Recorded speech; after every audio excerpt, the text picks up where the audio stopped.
अस्सलाम वालेकुम वरहमतुल्लाहि वबरकातुहू। मल्टी वीडियो में खुश आमदीद। खूबसूरती अल्लाह का हुस्न है। अल्लाह जमील युहिब्बुल जमाल। अल्लाह खूबसूरत और ख़ूबसूरती को पसंद फरमाता है। बेशक अल्लाह ने बेहतरीन रंगों का इम्तिज़ाज इस आसमान और ज़मीन में अता फरमाया है। हम सब की नज़रों के सामने उसकी कुदरत के शाहकार इस वक्त मौसम के आप देखिए कितना खूबसूरत मनाजिर हैं।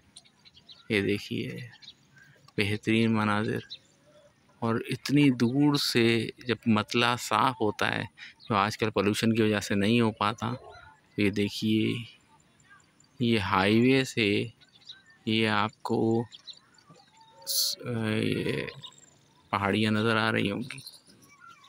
पहाड़ियाँ हैं जो हाईवे से नज़र आ रही हैं। अब ये यहाँ से 98 यानी तकरीबन 100 किलोमीटर दूर हैं। 100 किलोमीटर दूर की पहाड़ियाँ भी नज़र आ रही हैं। बेहतरीन मनाज़िर झील पे अक्स बड़ी खूबसूरती के साथ देखिए।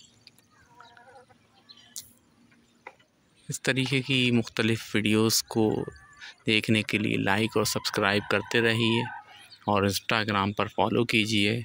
बाकी शेयर तो आप लोग बहुत ज़्यादा माशाल्लाह करते हैं, और भी करते रहिए ताकि ऐसी ही मुफीद और मालूमाती वीडियोस बना सकूँ। अस्सलाम वालेकुम वरहमतुल्लाहि वबरकातुहू।